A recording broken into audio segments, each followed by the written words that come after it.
Okay, ito po yung room namin. Ay, di ba kita yan? Worth almost 6 million dong.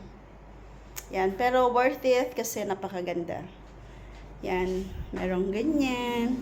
Tapos yung CR, ang ganda-ganda rin. O, may mga ano na siya, o. May blower. So, malinis. Napakaganda ng hotel, ng A25.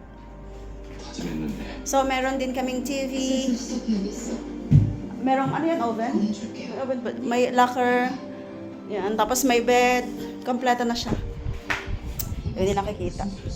Okay, ready. May set of coffee and everything. So, ganda. May electric fan na, may aircon pa. Diba? Yan. Wala tayong pupunta, magtrabaho na. Start na ako mag-work. Work. Okay, good luck sa work mo. Ako, uwi na akong Pilipinas. Mag-enjoy muna ako, mag-relax dito. Ay. Teka lang yung maleta ko.